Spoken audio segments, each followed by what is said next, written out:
So what's next? I think more easy money is coming than we've ever seen before. We heard from the European Central Bank this week, unlimited easy money. So again, you've got the Federal Reserve and you've got the European Central Bank. As a matter of fact, most central banks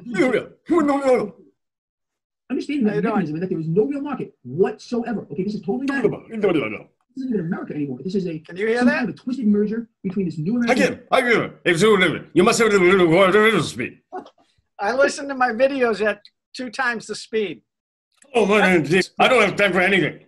Yeah, Steve Mnuchin said, unlimited financing for the banks and for corporations.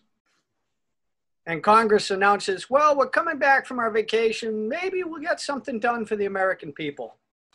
But of course, not like they're not like working for us or anything. It just drives home how incompetent government is, but people want more government. Does anybody see the absurdity in that? Absolutely. Yep. This is Behold the Pale Horse by William Cooper, Chapter 1. Excerpts from Silent Weapons for Quiet Wars, copy furnished by Mr. Tom Young, a fellow warrior in the cause of freedom. Printed exactly as found. The Illuminati's declaration of war upon the people of America. Bill Cooper's author's note. I read top secret documents which explained that silent weapons for quiet wars is the doctrine adopted by the policy committee of the Bilderberg Group during its first known meeting in 1954. A copy found in 1969 was in the possession of naval intelligence. The following document, dated May 1979, was found on July 7, 1986, in an IBM copier that had been purchased at a surplus sale. Okay, top secret, silent weapons for quiet wars, an introductory programming manual, operations research, technical manual. Welcome aboard. This publication marks the 25th anniversary of the Third World War, called the Quiet War, being conducted using subjective biological warfare, fought with silent weapons. This book contains an introductory description of this war, its strategies, and its weaponry. May 1979. Security. It is patently impossible to discuss social engineering or the automation of a society, i.e. the engineering of social automation systems, silent weapons, on a national or worldwide scale without implying extensive objectives of social control and destruction of human life, i.e. slavery and genocide. This manual is in itself an analog declaration of intent. Such a writing must be secured from public scrutiny. Otherwise, it might be recognized as a technically formal declaration of domestic war. Furthermore, whenever any person or groups of persons in a position of great power and without full knowledge and consent of the public uses such knowledge and methodology for economic conquest, it must be understood that a state of domestic warfare exists between said person or group of persons and the public. The solution of today's problems requires an approach which is ruthlessly candid, with no agonizing over religious, moral, or cultural values. You have qualified for this project because of your ability to look at human society with cold objectivity, and yet analyze and discuss your observations and conclusions with others of similar intellectual capacity, without a loss of discretion or humility. Such virtues are exercised in your own best interest. Do not deviate from them. Bill Cooper, author's note. All above emphases are mine, as are those in the following 2 sections, and including bracketed additions throughout. I do recognize this document, based upon the document's own admission, as a formal declaration of war by the Illuminati upon the citizens of the United States of America. I acknowledge that a state of war exists and has existed between the citizens of the United States of America and the Illuminati aggressor based upon this recognition. I present to you that the peaceful citizens of this nation are fully justified in taking whatever steps may be necessary, including violence, to identify, counterattack, and destroy the enemy.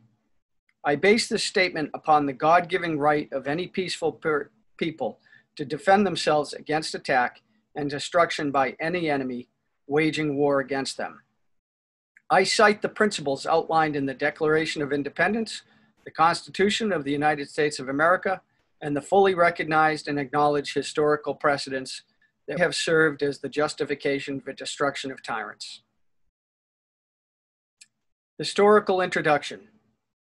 Silent weapon technology has evolved from operations research, a strategic and tactical methodology developed under the military management, Eisenhower, in England during World War II. The original purpose of operations research was to study the strategic and tactical problems of air and land defense with the objective of effective use of limited military resources against foreign enemies. It was soon recognized by those in positions of power, the Council on Foreign Relations, that the same methods might be useful for total control of a society. But better tools were necessary. Social engineering, the analysis and automation of a society, requires the correlation of great amounts of constantly changing economic information. So a high-speed computerized data processing system was necessary, which could race ahead of the society and predict when society would arrive for capitulation. Relay computers were too slow, but the electronic computer invented in 1946 by J. Presper Eckert and John W. Mauchly filled the bill. The next breakthrough was the development of the simplex method of linear programming in 1947 by the mathematician George B. Dantzig.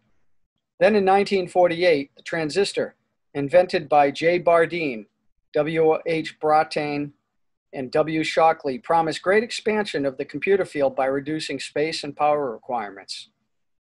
With these three inventions under their direction, those in positions of power strongly suspected that it was possible for them to control the whole world with the push of a button. Immediately, the Rockefeller Foundation got in on the ground floor by making a 4-year grant to Harvard College, funding the Harvard Economic Research Project for the study of the structure of the American economy. 1 year later, in 1949, the United States Air Force joined in. In 1952, the original grant period terminated, and a high-level meeting of the elite, the Illuminati, was held to determine the next phase of social operations research. The Harvard Project had been very fruitful, as is borne out by the publication of some of its results in 1953, suggesting the feasibility of economic social engineering. Engineered in the last half of the decade of the 1940s, the new quiet war machine stood, so to speak, in sparkling gold-plated hardware on the showroom floor by 1954. With the creation of the maser in 1954, the promise of unlocking UN-limited sources of fusion atomic energy from the heavy hydrogen in seawater and the consequent availability of unlimited social power was a possibility only decades away. The combination was irresistible.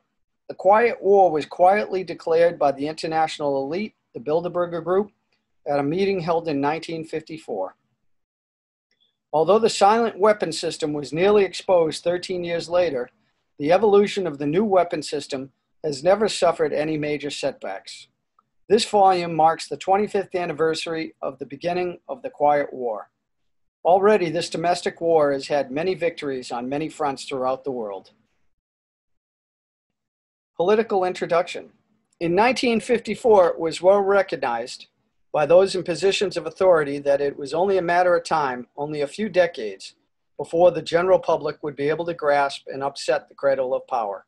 For the very elements of the new silent weapon technology were as accessible for a public utopia as they were providing a private utopia. The issue of primary concern, that of dominance, revolved around the subject of the energy sciences. Energy is recognized as the key to all activity on Earth. Natural science is the study of the sources and control of natural energy, and social science, theoretically expressed as economics, is the study of the sources and control of social energy. Both are bookkeeping systems, mathematics. Therefore, mathematics is the primary energy science.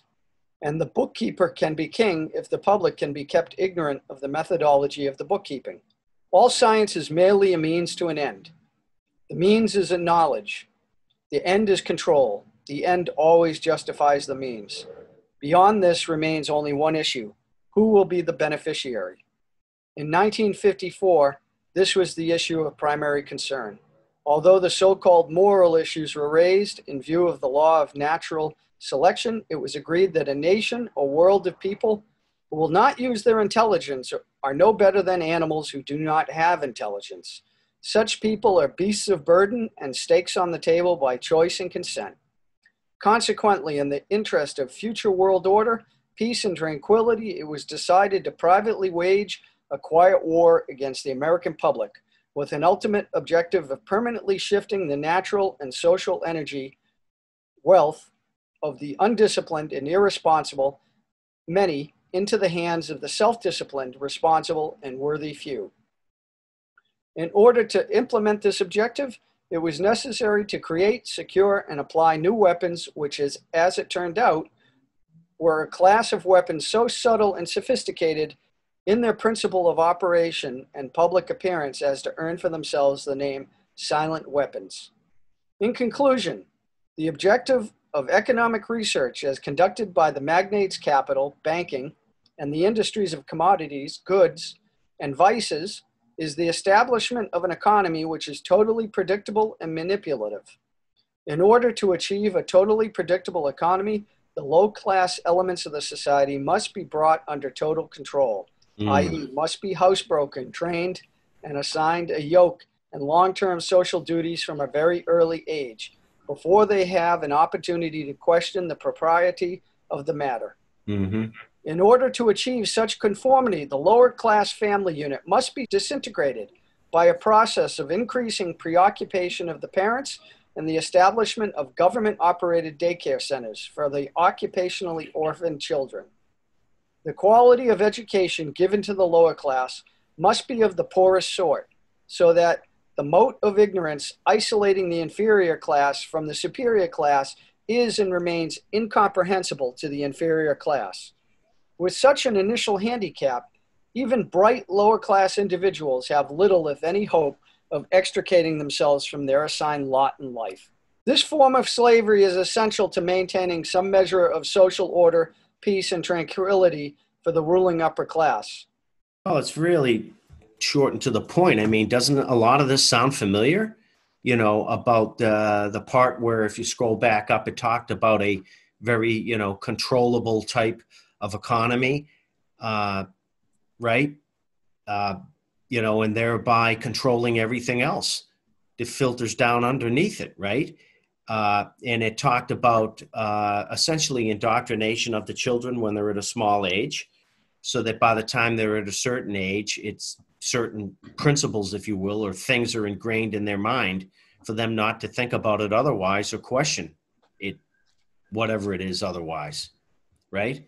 I mean, I thought we were in a free capitalistic market system. This says the opposite, that this is nothing but total centralization and control. Aren't those the tenets of a different system altogether? I don't know. Sounds it. Well, as it says, most people won't even know that they're being manipulated. And those that do, what are they going to do about it? You got to play their game or... Okay. Well, that's what this says, right? Well, it doesn't necessarily say to me you're going to play their game. What it's saying is a construct and a framework has been put in place, whether you like it and agree to it and realize it or not. That's what it says.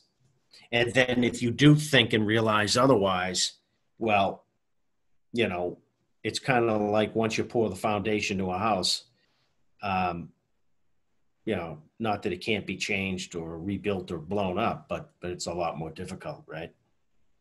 Well, we can just look at today, people wearing masks. Nobody questions it. They blindly do it.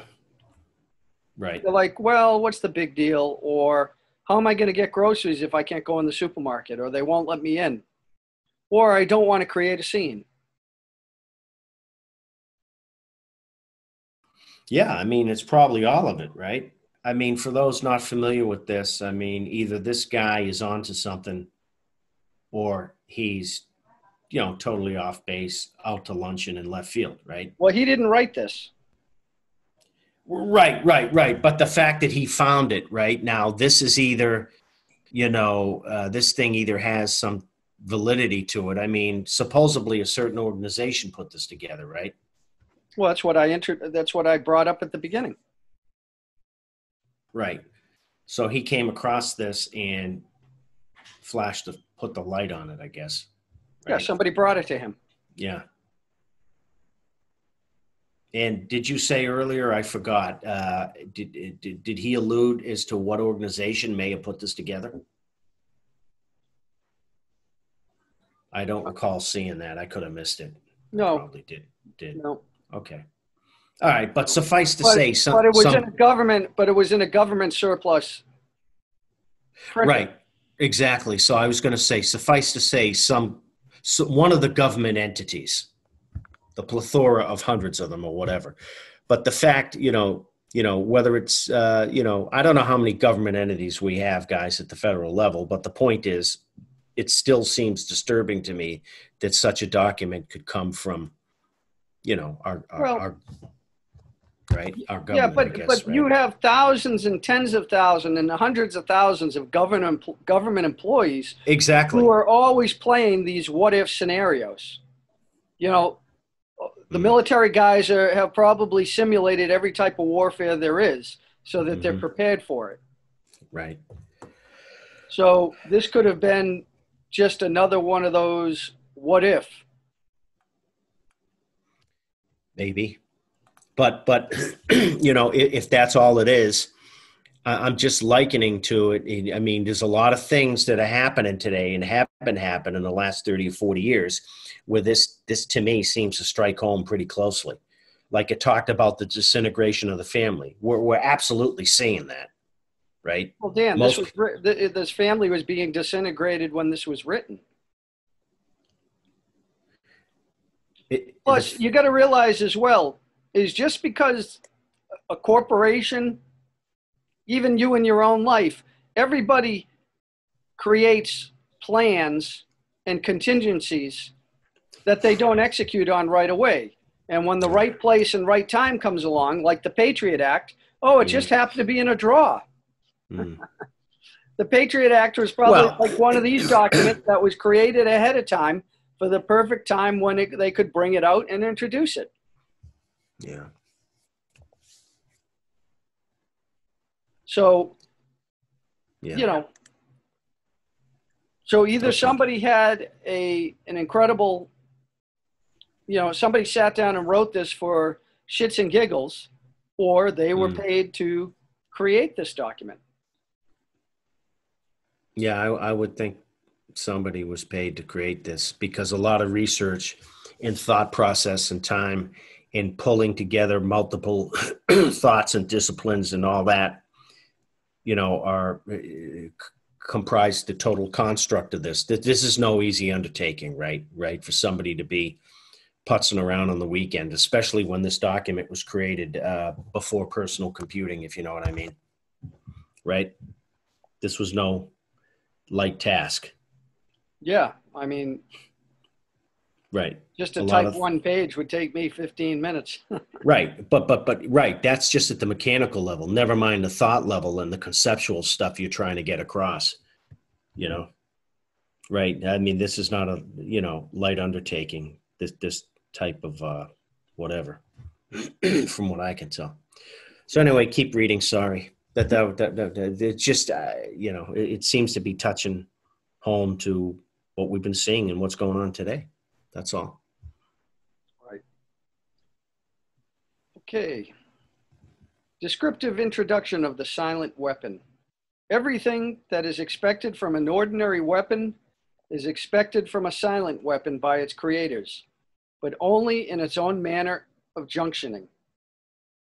It shoots situations instead of bullets, propelled by data processing instead of a chemical reaction, an explosion, originating from bits of data instead of grains of gunpowder, from a computer instead of a gun, operated by a computer programmer instead of a marksman, under the orders of a banking magnate instead of a military general.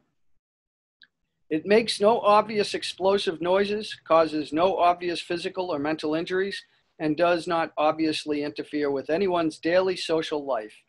Yet it makes an unmistakable noise, causes unmistakable physical and mental damage, and unmistakably interferes with daily social life, i.e. unmistakable to a trained observer, one who knows what to look for. Mm-hmm. The public cannot comprehend this weapon, and therefore cannot believe that they are being attacked and subdued by a weapon. The public might instinctively feel that something is wrong. Isn't that the truth? But because of the technical nature of the silent weapon, they cannot express their feeling in a rational way or handle the problem with intelligence. Therefore, they do not know how to cry for help and do not know how to associate with others to defend themselves against it. Mm-hmm. When a silent weapon is applied gradually, the public adjusts, adapts to its presence, and learns to tolerate its encroachment on their lives until the pressure, psychological via economic, becomes too great and they crack up. Therefore, the silent weapon is a type of biological warfare. It attacks the vitality, options, and mobility of the individuals of a society by knowing, understanding, manipulating, and attacking their sources of natural and social energy and their physical, mental, and emotional strengths and weaknesses. Mm-hmm. Theoretical introduction. The previous paragraph that talked about people basically getting used to it, I liken it to the proverbial frog being boiled in the water, right? You start at a real comfortable temperature and you slowly turn it up over time until they're cooked. Yep. I mean, that's essentially what it's analogously saying here, to me, anyway. So I guess you can argue one man's interpretation. Give me control over a nation's currency, and I care not who makes its laws. Mayor Amschel Rothchild. Mm-hmm. Today's silent weapons technology is an outgrowth of a simple idea discovered, succinctly expressed, and effectively applied by the quoted Mr. Rothchild. Mr. Rothchild discovered the missing passive component of economic theory known as economic inductance. He, of course, did not think of his discovery in these 20th century terms, and to be sure, mathematical analysis had to wait for the Second Industrial Revolution, the rise of the theory of mechanics and electronics, and finally, the invention of the electronic computer before it could be effectively applied in the control of the world economy. General energy concepts. In the study of energy systems, there always appear three elementary concepts. These are potential energy, kinetic energy, and energy dissipation.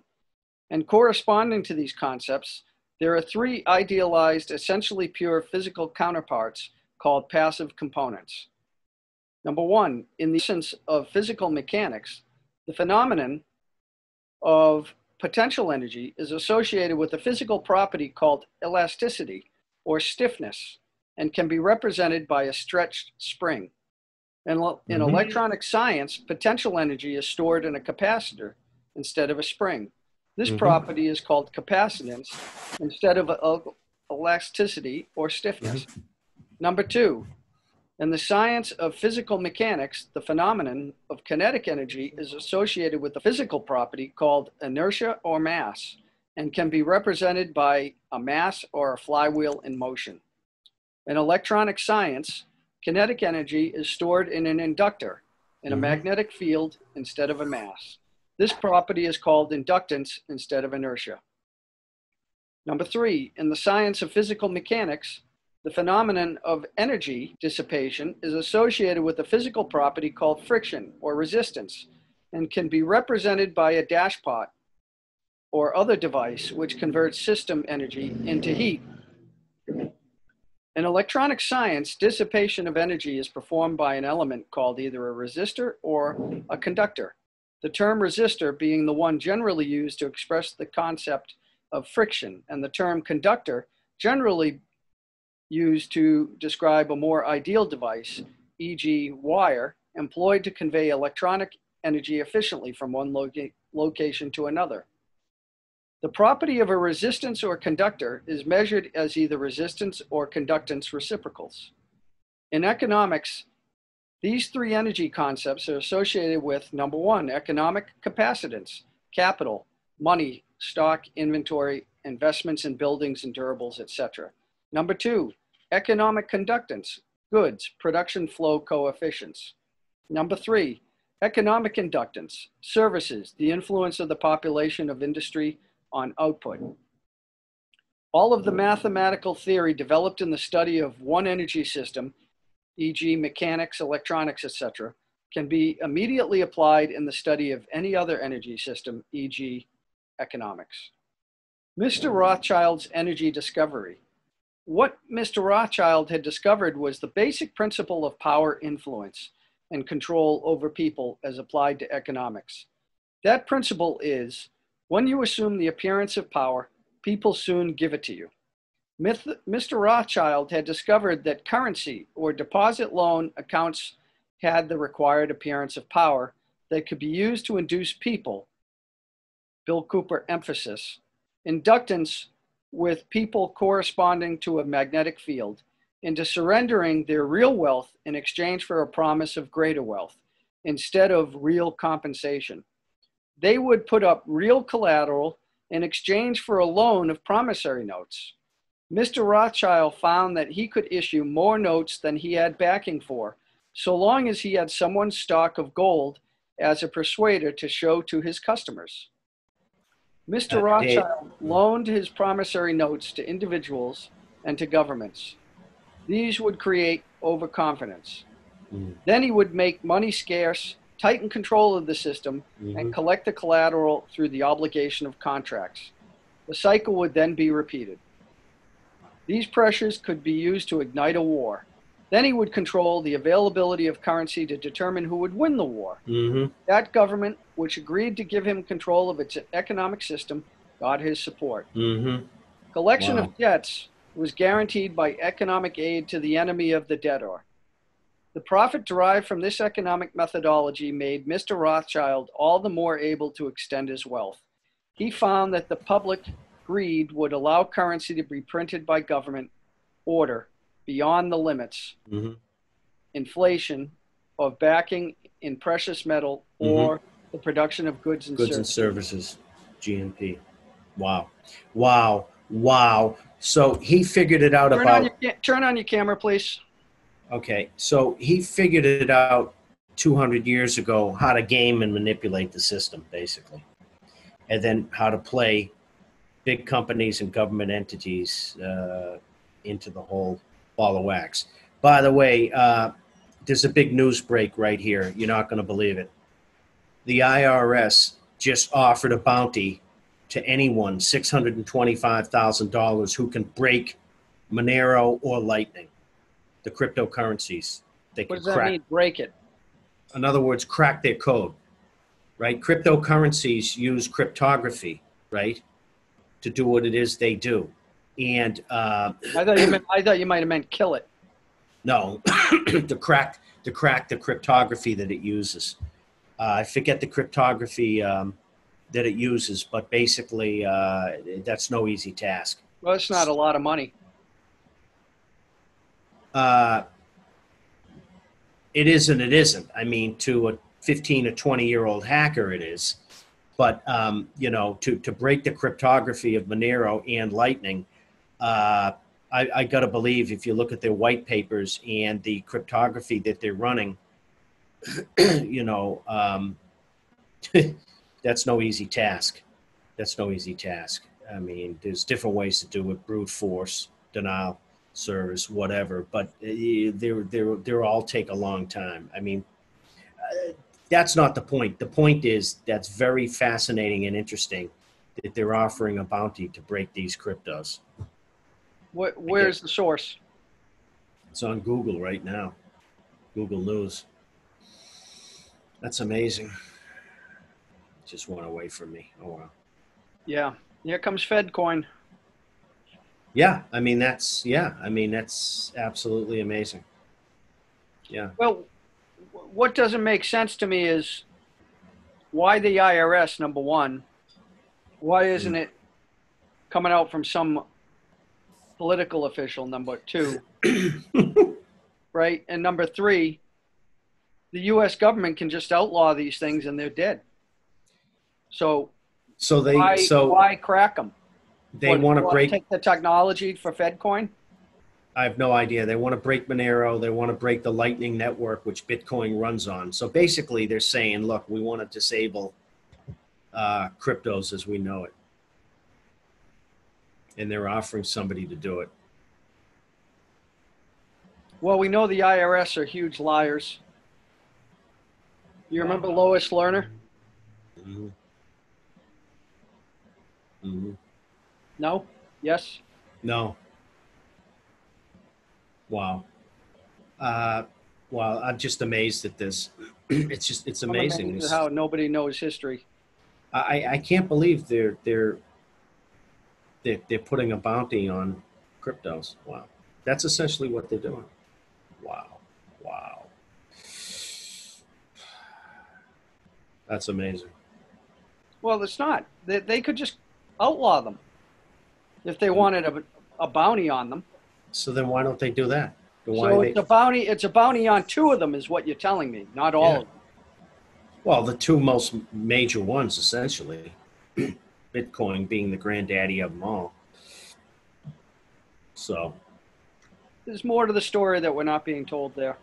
Well, I haven't read the story really, so it could be contained in the story, to be honest. I mean, I'm only giving you the highlights, the headline, whatever. Lois Lerner was an IRS employee. I don't know if she was a director or whatever she was. She was called in front of Congress, and she testified that they were not targeting people with audits as retribution. Mm-hmm. Okay? And they're like, well, we want your email and your files so that we can see if that's actually true. And she said, oh, we lost all our email. It was destroyed.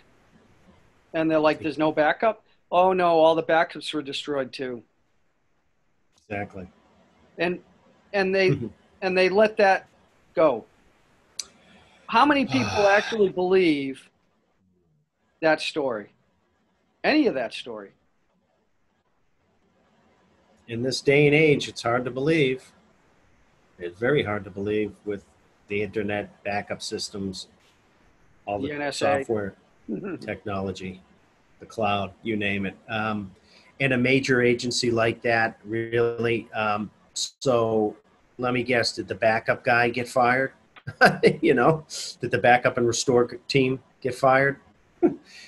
Did anybody talk to them? Hey, Bob, we never backed anything up. Really? Okay. Yep. Yeah. I mean, it's beyond unbelievable, right? But, I'm just a bozo, so whatever. And you know the story how the Rothschilds made a lot of their wealth. I think I told you this before during the Battle of Waterloo. Yeah, you told me, but I forgot. Yeah. What did they do? Supply both sides or something? Well, I'm sure they supplied both sides somehow, but no. The Battle of Waterloo between Napoleon and Admiral Nelson Napoleon was going to determine really the winner of the war. So, Vive la France! Yep. So people who were trading on the stock market in England were very worried that their life savings would turn into nothing if Napoleon had won. So the Rothschild had their son, I don't know if they were brothers or if they were children, I forget the exact story, but they placed them in the central banks all over Europe, right? Germany, France, England. So they had their tentacles in everywhere.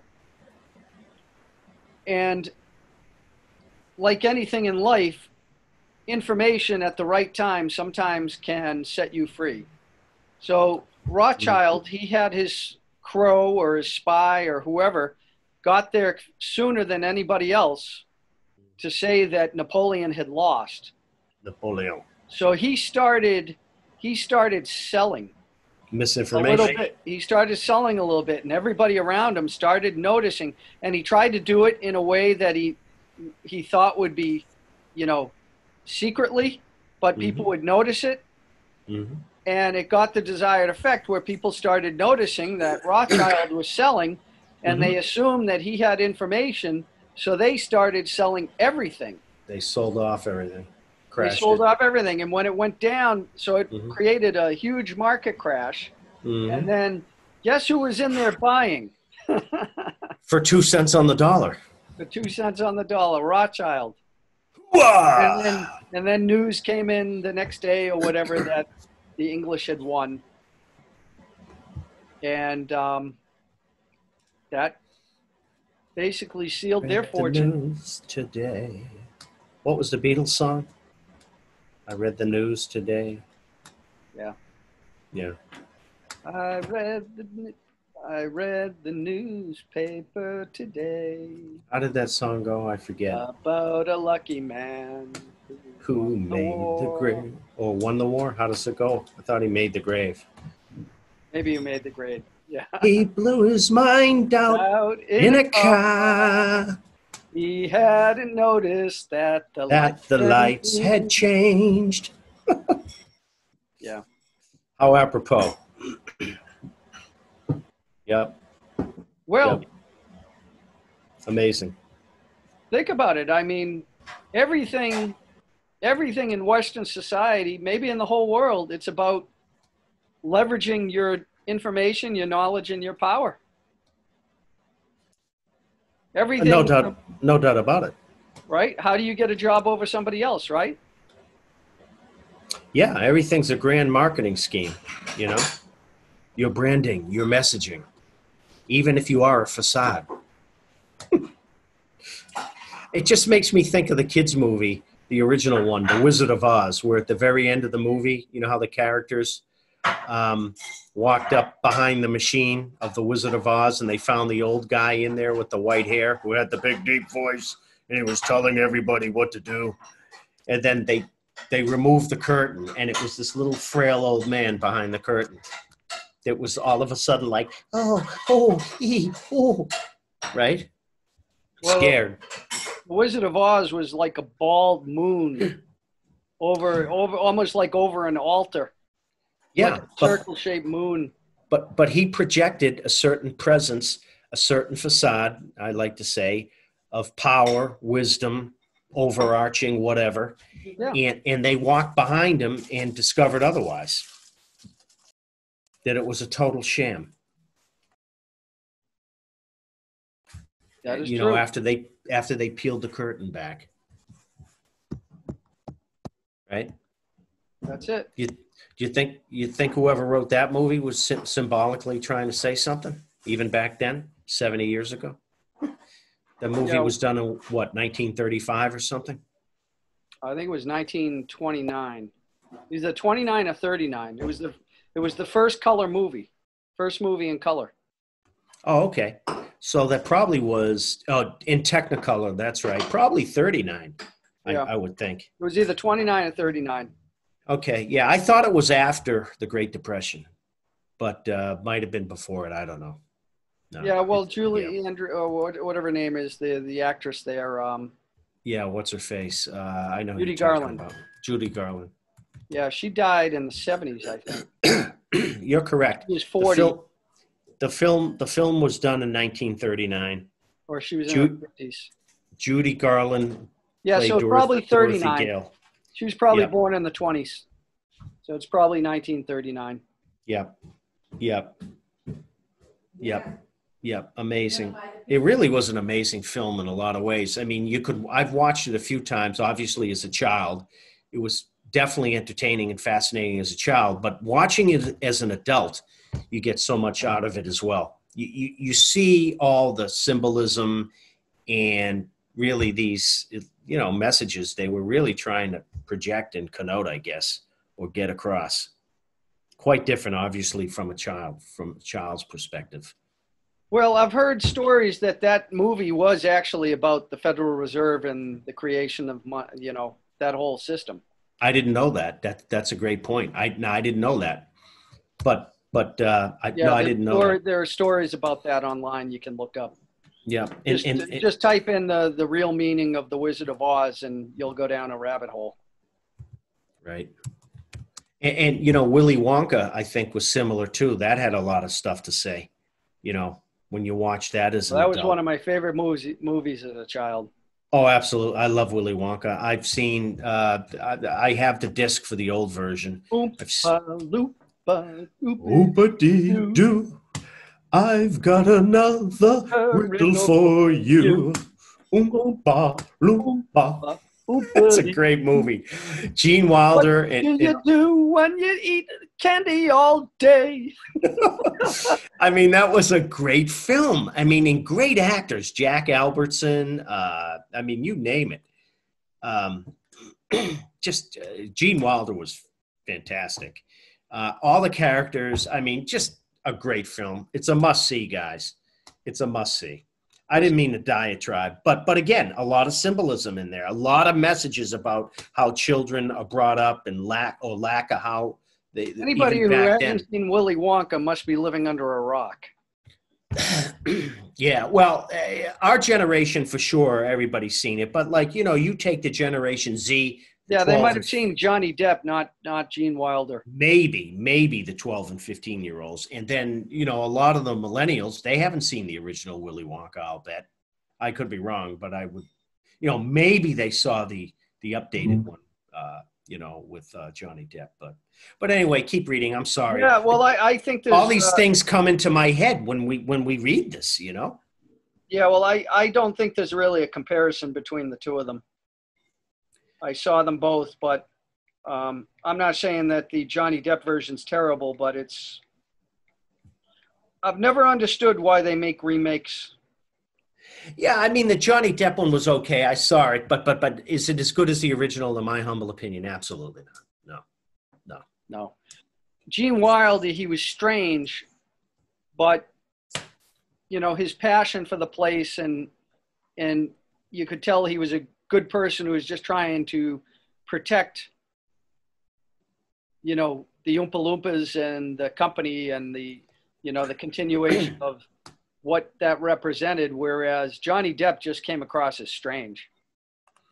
Well, hey, Johnny Depp definitely came across more like a weirdo for sure. Yeah, would you like to come into the candy room? Yeah. He came to me across more as a weirdo. Gene Wilder did not come across as a weirdo, his character, in my opinion, just one guy's interpretation. Yeah, and he covered a wide range of emotions on that too. He was a creep. Like the scene when he said, "Okay, good day, sir." Remember that? Mm-hmm. Yep. At the end. Yep. The filming took. I said good day. Yep. All right, Johnny, we'll go take this gobbleopler and take it to the competition. And the film was released June 30th, 1971, with a budget just shy of $3 million. Can you imagine making a film these days? A premiere film by Paramount Pictures for $3 million? That goes to show how much our money has depleted in 40 years. $3 million is now worth what, 300 million? I would think it's 30 million plus anyway. I mean, do you think in the last 40 years, the currency is devalued more than 10 times? It could be. You think 100 times? Because if you say 300 million. Well, from what I've read, from what I read on people who have done this analysis, since 1913, when the Fed came into existence, it's like down to 1 or 2 cents on the dollar. Well, the price of gold. The price of gold is roughly $2,000. Right. Now, the price of gold in 1913 was $20. So there's 100 times. Yeah, it might have been $20. I know in time of Roosevelt during but we're talking since 1913. That was 1932. No. I get it. Yeah. No, absolutely. Yeah. They then revalued it for $35 or something like that. It was $35. The point is, since 1913, inflation or depreciation, however you want to look at it, has been built into the dollar approximately at least 2% a year. So that's 100 years now. So, 2%, we've gone past, 1 or 2%. I mean, we've gone over 100%, I guess, right? So I guess the dollar in 1913 was worth 100 cents on the dollar. What's it now? To your point, is it even 2 cents? Could you argue it's negative? Well, you have to. This is the thing that most people don't realize, and a lot of people will disagree with this, is the US dollar is not money. It's a currency. It's a fiat currency. It's a fiat currency, Okay? right? Right. So it's correct. It's debt is what it is. It's a Federal Reserve note, which is debt. Oh, it is an IOU note. Yeah, correct. And when we say fiat, it's backed by absolutely nothing of substance anymore. well, so gold is money. Well, yeah. What I want to add for those not familiar with it. So when you say fiat currency, here's the thing though, Dave, you know what it is. I know what that means. But for those that aren't familiar with the term fiat currency, and a lot are not, fiat currency literally means, folks, by decree. So what that means is a government that prints money, which is made of paper, prints this money by decree. And essentially, to Dave's point, by decree means that since it's not backed by anything, the only thing essentially it's backed by is trust and faith, good faith. So the people that use that money as a medium of exchange, or fiat currency that is, are doing so because they have faith in it and trust.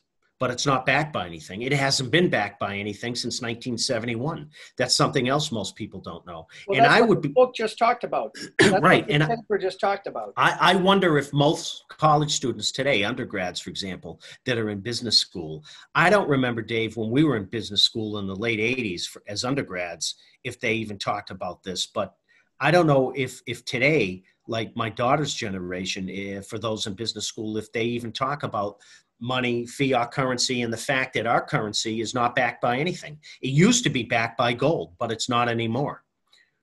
And real quick, guys like Jim Rickards and stuff have actually done the math. The guy's brilliant. I'm not, but to put it in simplest terms, supposedly there's about $11 trillion plus of U.S. currency or U.S. dollars floating around the world, around 11 trillion. If you take 11 trillion and divide it by the total gold, physical gold outstanding in the world, I think they estimate it to be something like 33,000 tons, something like that. And if you divide that into 11 trillion, you get something like $10,000 an ounce. Well, we've looked at that before, the U.S. debt clock. Yeah. So, what does that say? If gold's at 2,000, folks, but mathematically, if it were backed again, currency were backed by gold, gold should be at about 10,000. So I'm not saying anything. I'm not inferring anything, but why is it at 2 instead of 10? So I'll leave it at that. We diatribe too much, but all these things pop into our head when we read this paper. I think we killed that one pretty well. Killed that horse. Beat that dead horse. Well, it's one simple way to compare how many US dollars it takes to buy an ounce of gold. That's one way to compare. So it used to cost $20. You used to be able to walk into a bank, slap down the $20 piece of paper, and say, give me an ounce of gold. Give me my gold. Ounce of gold. Try that today. Really? You'd be laughed out of the bank. Yeah.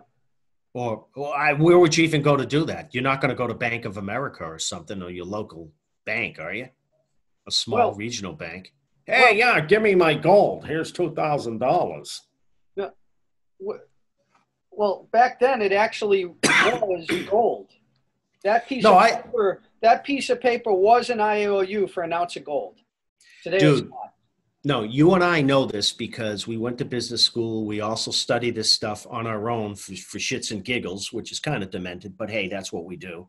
Hence, we're talking about this. But I'll tell you right now, most people that even work in a bank today, like a typical 25 or 30-year-old, again, not to beat on the millennials. My kids are millennials. I love them. I love millennials. But, even working at a bank, they don't even know what you just said, I'll bet, Dave. They have no idea because they weren't taught it, I'll bet.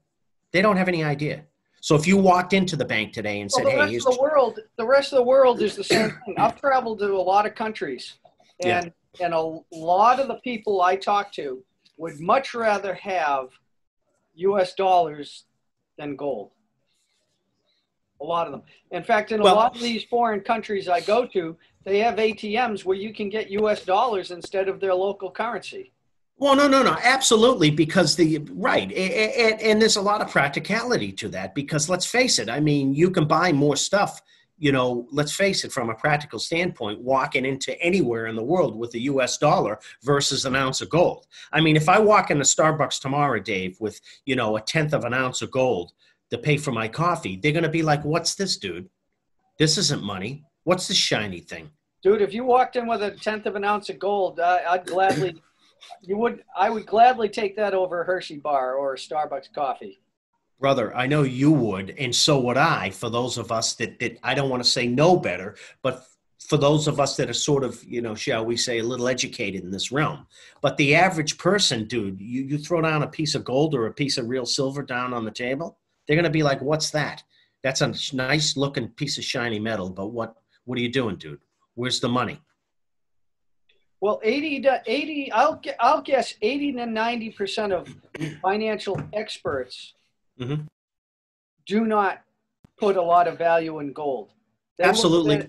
They look at it as a hedge, maybe 5% of your portfolio as protection, but they don't consider it money.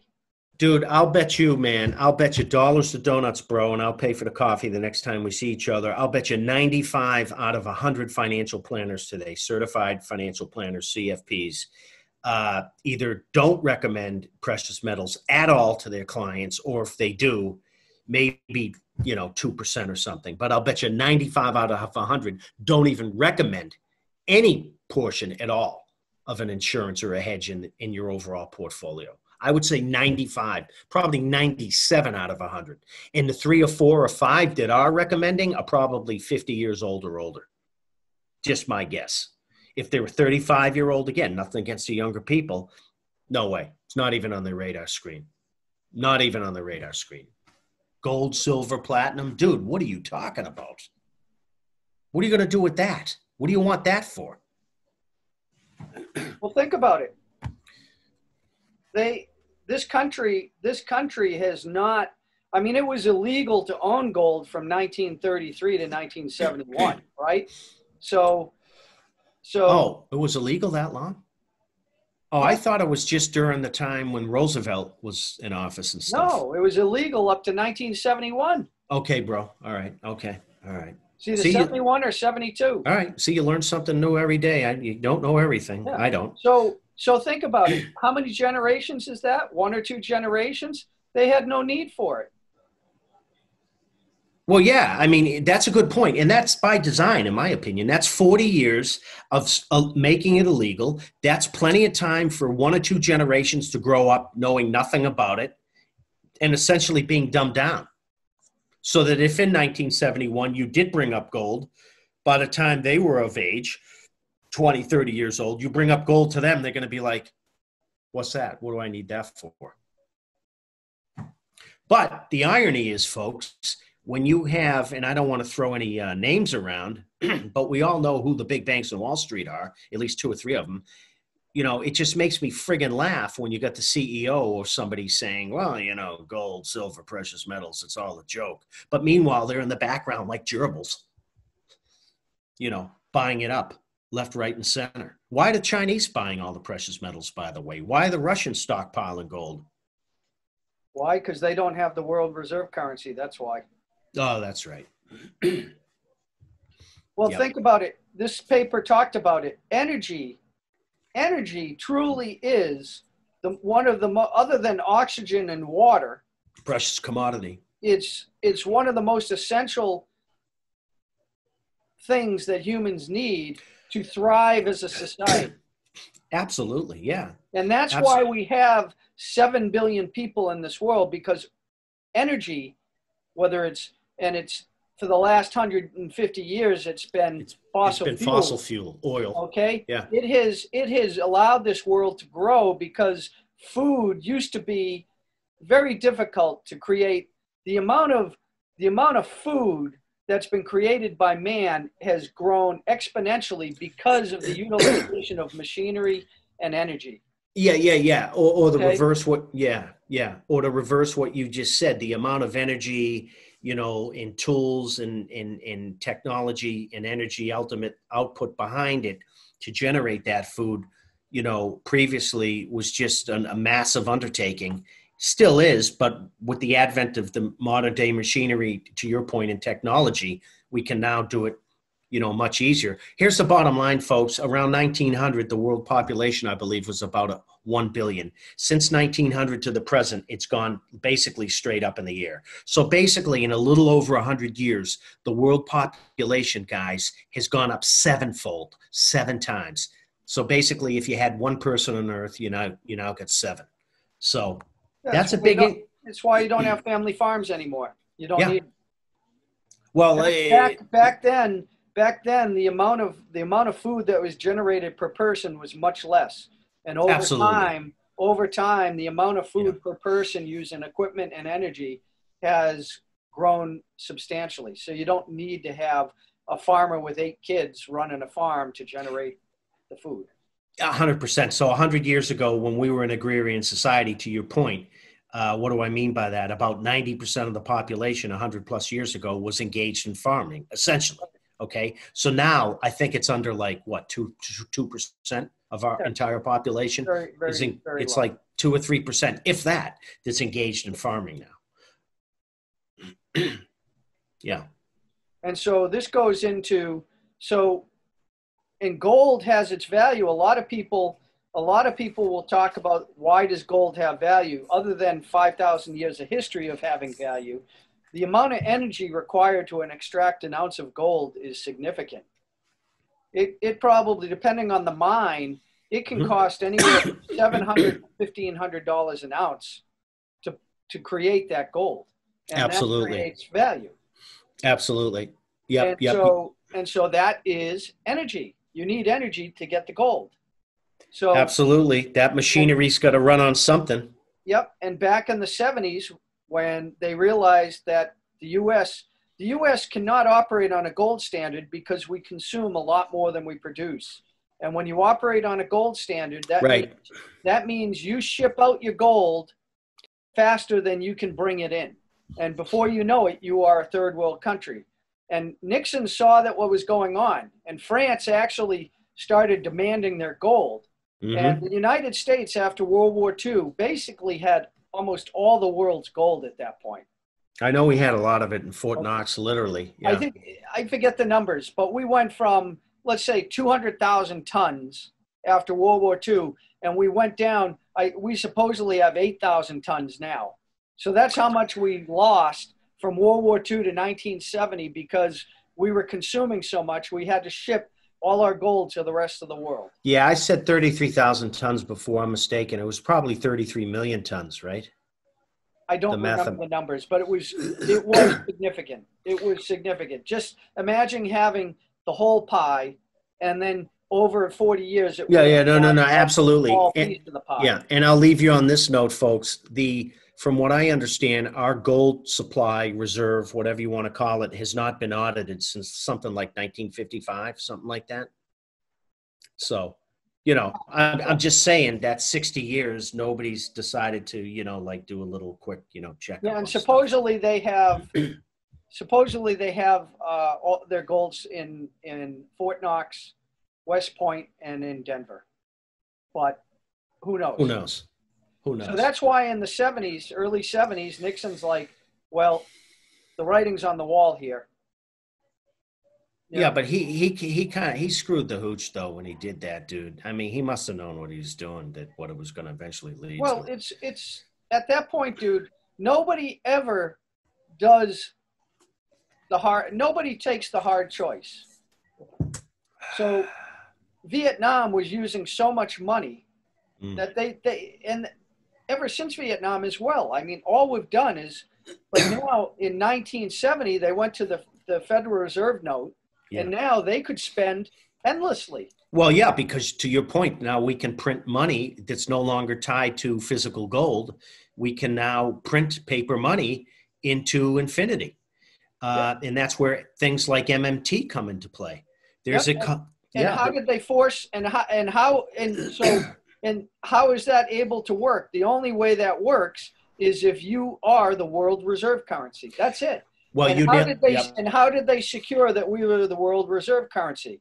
They said, well, we will kill you if you try to buy your oil with anything other than US dollars. Did we literally say that? I mean, I know Henry Kissinger in team set that the petrodollar up, right, in the early 70s. Correct. Yeah, he set it up. It was all one big, and it's why Nixon went to China to open up China, because we needed a slave class. Okay, it's all tied together. And so did they come out and say, we'll kill you? But no, Dan, like anything, you look at actions. You don't listen to their words. You look at their actions. The United States has gone around the world destroying anybody who doesn't abide to their system. And it has nothing to do with freedom. You notice how there are certain dictatorships who we're good friends with, and they can kill, rape, and pillage as long as they want, as long as they support us. But others, you know, are bad, bad men when they don't do what we want them to do. That's pretty heavy, man. It's truth. It's heavy, dude. Call it what you will. It's all I'm saying is all of this information has been out there longer than most people in this country have been probably alive. Yeah, man. No, it's there if you're willing to go look for it and find it. It is there. I just don't think most people are aware. And then the problem is, you know, the ones that are aware, they're such the minority. So then what? You know, okay, you're aware. Now what? Now it's nice glorified cocktail party information. Okay, great. I still got to get up and go to work every day and pay bills. That's the problem. Right? I'm on the treadmill. Yeah, and unfortunately, we're all complicit. We have all allowed it to happen. You know, it's one of these things where if you're driving a car, right? You're driving a car and it's used in a commission of a crime and somebody gets killed. I think you still are tried with murder, right? You still go to jail. Well, you're called an accessory in legal terms, correct?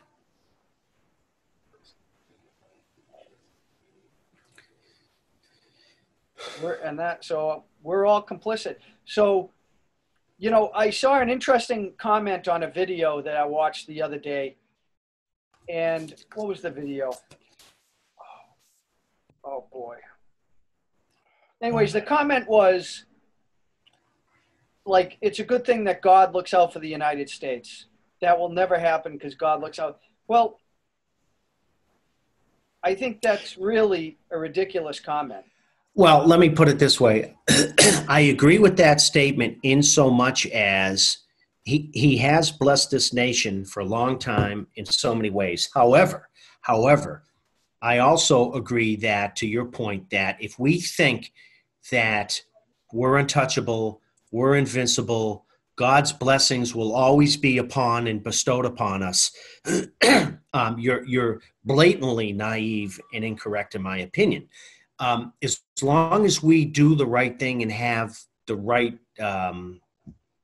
things in mind in terms of ultimately what's in our heart, then we'll be blessed. Okay. But if we keep, as we just talked about, this country longer than longer than we've been alive has been. Well, I'm just trying to give my point of view, which is if we keep turning our back on God, we're not going to be blessed, folks. We're not. That's my opinion. And you're going to see some pretty bad and ugly stuff go down. And that's why how is killing the rest of the world for not following our agenda? How is that not turning your back on God, Dan? Yeah, I'm not debating that, man. I'm just saying in general, we have to be careful what we say, what we do, how we treat other people. I mean, at the end of the day, what I'm saying is, and people need to understand this, okay? All of us. It doesn't matter what language you speak, what your race is, what your sex is. I mean, from God's point of view, we're all God's children. He doesn't look at us like there's the black guy, there's the Asian guy, there's the white Italian guy, AKA me. There's the Irish guy, my buddy Dave. You know, he sees us all as his children, you know, and we're supposed to treat each other. I know I sound like a storybook, but we're supposed to treat each other well and with kindness and dignity. And the reality is we don't teach this anymore. Whenever you treat somebody poorly, you're treating one of God's children poorly. And in effect, you're treating God poorly. Okay. And, you know, God is like a big parent, you know, he has his patience, you know, he's not capable of sin. He's not capable of harming you in a bad way, but he is capable of stepping aside. And if he steps aside, who knows what might be ushered in? That's my comment. Who knows? That's why it's important to try to obey and live by, you know, what he's laid out for us. And if you think that's a joke, I mean, you know, I know when I've strayed, I've paid for it in my life. For sure. Well, the United States is like the Wizard in The Wizard of Oz because they've had the world reserve currency and they've had the stage. So you can create any facade you want and the rest of the world will believe it. Don't pay attention to that guy behind the counter or behind the curtain. So you're here spouting about how the United States has been this great nation and God has blessed us. Dude, we've been the Rothschilds. We've been the Rothschilds. Dude, I wasn't spouting. I was saying, though, we have been blessed in a lot of ways. And I feel like we still are. However, I do see the chinks or the kinks or whatever the word is in the armor. You know, he's not going to continue to bless us. Why would this country deserve any blessings today? Yeah. I mean, you know, I'm not saying what is so exceptional about this country. Well, I still like to think that, oh boy, you know, I still like to think that we give everybody an equal shot and stuff like that, but you know. See, Dan, this is the thing. I have no idea. Do you have your head up your ass? I mean, really? You think that this country gives everybody an equal shot? In reality, no, I'd like to think so. I mean, you know, there was a time when immigrants could come here with nothing and I still think to an extent work their way up. But when you read a lot of this stuff, I do think a lot of this stuff's going on too in the background. I do think there's invisible hands manipulating things. But think about it. You're just jumping from, I mean, yeah, comparatively speaking, to living in a mud hut, right? Then or a typical third world nation, yeah. Yeah, then obviously they're gonna rise up, and yeah, through hard work they'll get up. But do you think that they have the same shot as Donald Trump? I love the line by Gerald Celente, a little boy who was born on third base and thought he hit a home run. Yeah. All those type of people. Yeah, I mean, I don't know what it's like. I'm not in that arena, you know, I'm not, yeah. Yeah, no, I hear you. I'm not debating you at all. I'm not saying you're wrong. I just, yeah. This country is toast, okay? Because it's called divide and conquer. People in this country are too stupid to realize they're being divided and conquered. Yeah, I hate it when you put it harsh ways, but I will say, I will agree. I feel like we are being divided. I do feel that way. And if we fall for it, then shame on us, man. Shame on us. Well, Dan, if you go back and look at videos we did 7-8 years ago, and you say the same thing to me, gee, Dave, you're being kind of harsh. Gee, Dave, I don't really like to say that. And guess what happens? 7 years later, you're like, oh, wow. I guess you're right. What does this thing say at the beginning?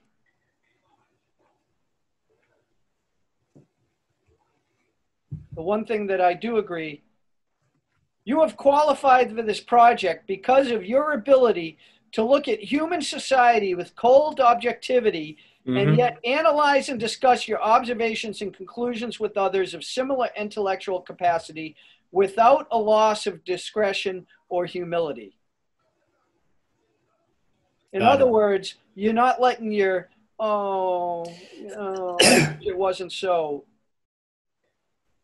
Okay, The dude. solution of today's problems requires an approach which is ruthlessly candid, with no agonizing over religious, I get moral, it. or cultural I values. understand. Whoever wrote this piece is saying take total emotion out of it, proceed with total factual, empirically based objectivity, and eliminate total emotion. I understand.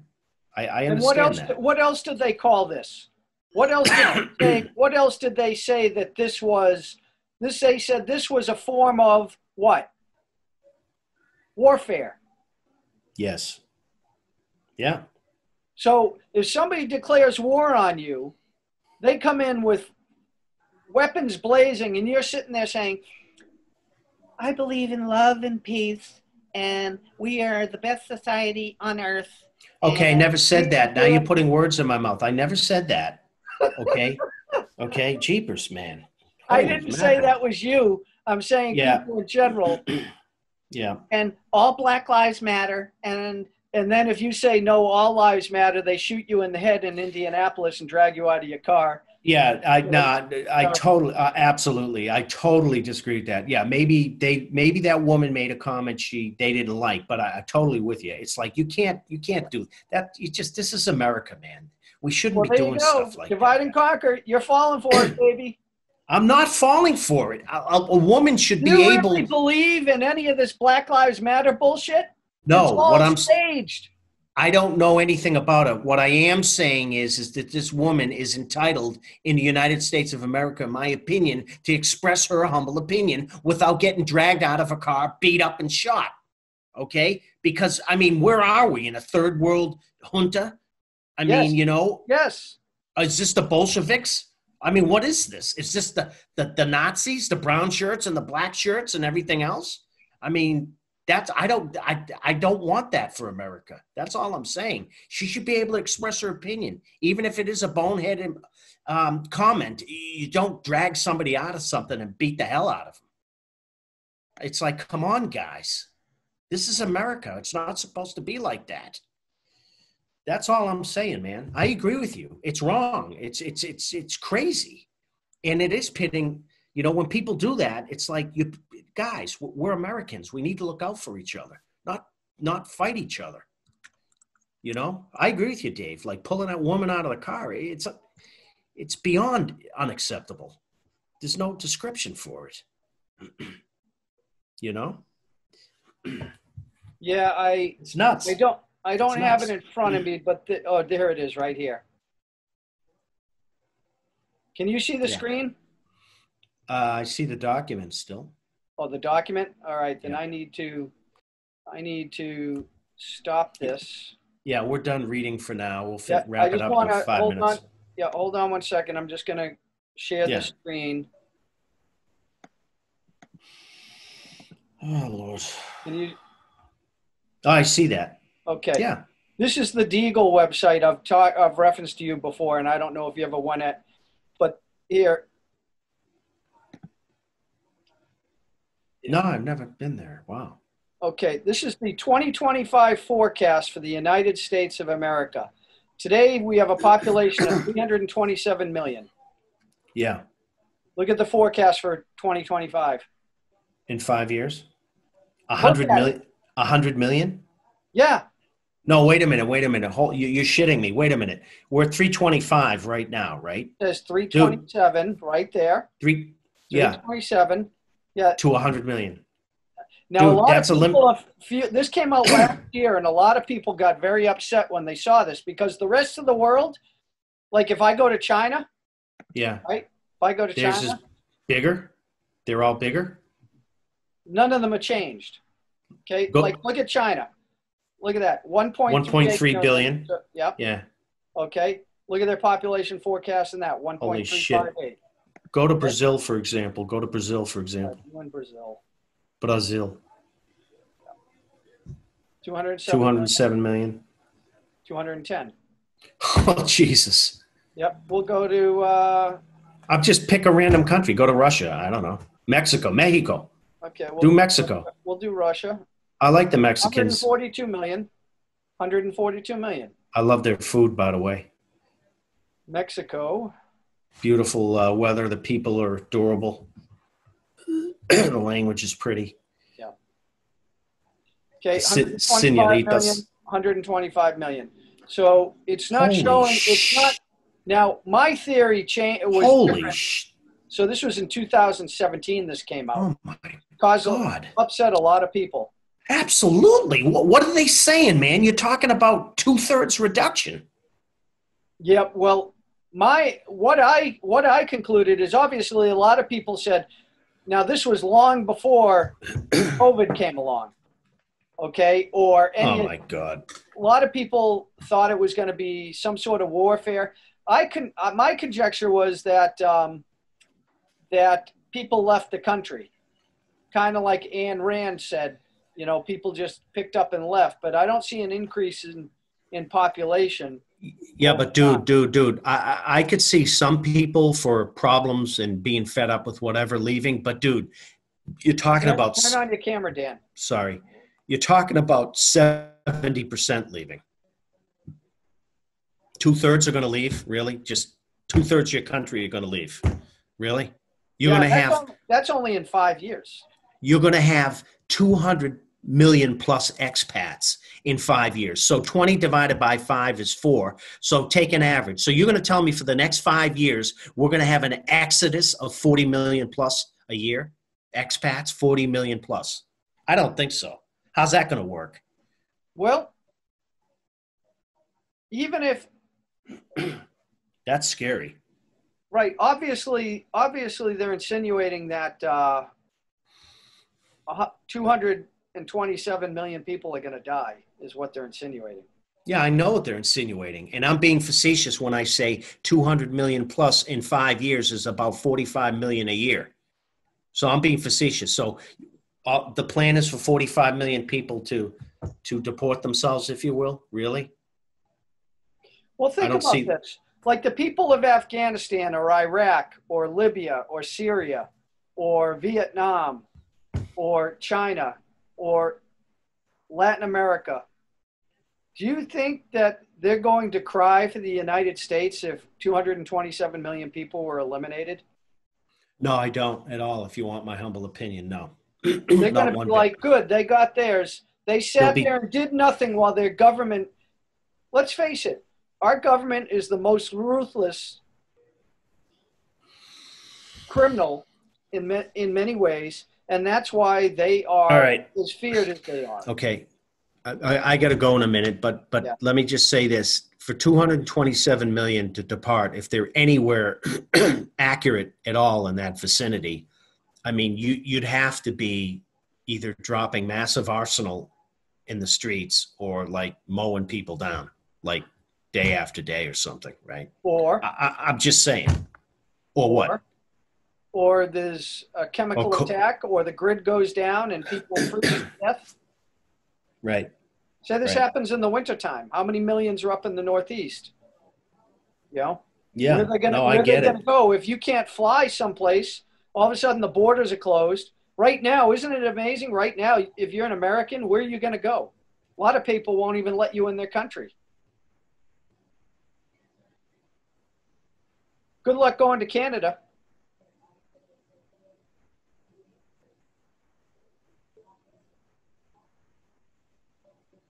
See, people don't think 3 steps ahead. People are like, oh, it's going to go back to normal next year, and yeah, Johnny will be in 9th grade, and he'll join summer camp, and and they don't even pay attention to what actually, like you always said, Dan. Some 100-pound soccer mom who is driving around one of those 8,000-pound SUVs. Yeah, Tahoe or whatever. Fill $100 worth of gas. Now $50. Yeah. Yeah, no, absolutely. There's a price for that. Yep.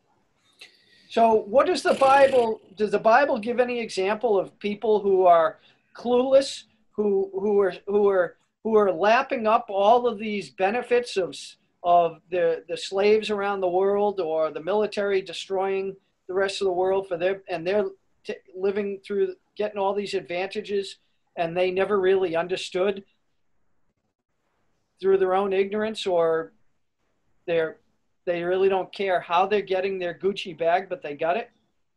I mean, are there stories in the Bible that talk about what happens to those people? Are they spared, or are they considered complicit? Well, Sodom and Gomorrah definitely comes to mind for sure. Other books in the Bible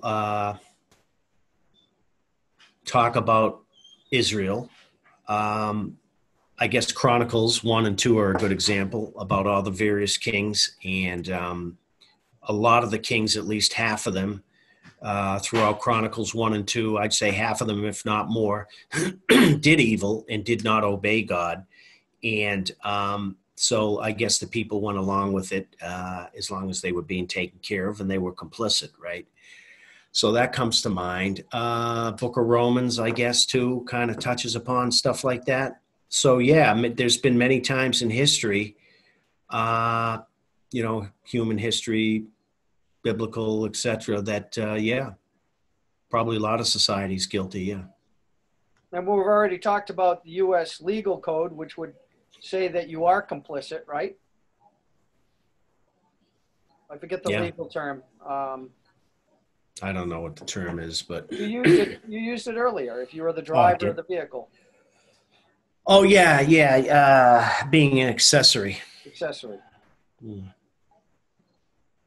You can be an accessory and not know you're committing a crime, right? I believe so. Yeah. Yeah. The lawyers can chime in on that one. But either way, when judgment comes, that's why I say, why would anybody believe that God is looking out for the United States? We have not, in our lifetimes, this country hasn't done anything to justify goodwill. It's all been ill will. It's all been win-win or win-lose relationships. Just win, baby. If it means killing somebody else or subjugating somebody else, as long as they walk home with the spoils, that's all that matters. Smedley Butler talked about this 100 years ago. And that was happening 100 years ago, and it's been happening since. Most people don't know who he is, man. I would venture to say most people serving today don't know who Smedley is. All right. All right, so we made it through 2 pages, I think. Yeah, we diatribed from hell. But all this stuff, I mean, it just brought up all these things that seemed to kind of intertwine. So well, it is all connected. Yeah, it's connected to your point. Energy, like this book says, energy, money. Okay. Absolutely. They're all interrelated. They're not mutually exclusive or whatnot. They're all interrelated and dependent. And when you control the money supply, essentially like Rothchild figured out, that then bridges into the food supply. That then bridges into the energy supply, all the basics you need to get by. And then when you factor in that we're no longer an agrarian society, that is, most people don't know how to hunt anymore. They don't know how to fish anymore. They're all dependent on the system. Well, what does that mean? That means they can control you that much easier. There you go. That's where I was going with it, precisely. And that's what's been happening the last 100 years. Slowly but surely. Yeah. I mean, if you're self-sufficient, or I should say, the more self-sufficient you are, the less controllable you are. And the reciprocal is true. The more dependent you are, the more controllable you are. The more you're willing to give up freedom for perceived security. I'll leave it on that note. And I just want to say this just so it's on the record. And it's not going to be that long. 6 months from now, the amount of pain that's going to be felt in this country is going to be like the story talked about. The amount of pain becomes so, it squeezes tighter, like your head in a vice. Your head in a vice until you just can't take it anymore. And a lot of people felt like that this year, right? a lot of people are like, oh my God, can they turn up the burner any higher? And then they do. Well, you're right. And I'll leave it on this note. I just read an article 2 days ago on Yahoo Financial that doctors, dentists in particular, are seeing a rash case of cracked teeth like they've ever seen before. Cracked teeth. Now, why is that? Okay, I'm not a health professional, but my guess is, your teeth are pretty resilient. Your enamel, naturally, the way God built us, you're, pretty strong. But if there's a lot of cracked teeth going on, folks, it tells me that there's a lot of stress, pressure, people literally gnashing their teeth. Literally. Well, here's something even worse. While they're sleeping and God knows what else, right? Here's something even worse. A lot of states have more suicides than COVID's deaths. I heard that. I've heard that. I believe it. Yeah. So people are killing themselves. They just want out. In droves, yeah. It's driving them crazy. Like this book is spot on in that way. Is people don't know what's wrong, but they obviously are feeling the effects. Yeah, they know it at their core. They know in their core fiber of being, in their spirit, that there's something wrong, but they don't know how to express it. They don't know how to articulate it. They don't know how to reach out, cry out, like the book said, for help. Yep. So the secret, folks, is the people who aren't going to get run over by the train coming down the tracks are the ones who actually push the fear and the emotions aside. They look 6 months down the road and they're like, oh boy, I have to move. I have to get out of the way. And so, yep, you own a house. You own a lot of property. You own things. A lot of people think that that's a positive. Well, that's an anchor around your neck. Better late than never, I guess, is the saying, right? Yeah, exactly. While you're still here. And right now, there's so many idiots out there. You see, here's the thing with the market analogy, and I don't mean to sound cruel. It's just I'm trying to cut through the niceties here. Okay. And you do a good job of that. Thank you. I figure I have you to offset me. If I was alone, I'd have to be a little bit more politically correct. Well, dude, I love you. I've known you for 30 plus years, but to some people that don't know you, you do a little bit sometimes come across as, like bonk, boom, boom, the hammer. Yeah. Here it comes. Boom. Just take action, people. We're running out of time, dude. And here's the difficult thing is that they've done a very, very good job, especially for like our passport. We could go anywhere in the world without a visa to so many places, but now I think a lot of places don't even want us in. So they've done a very good job cutting off our exits. So that's scary. All right, dude. So until next time. Okay. See you Sunday for Revelation 13. Got it. Thank you. Good night. Peace out.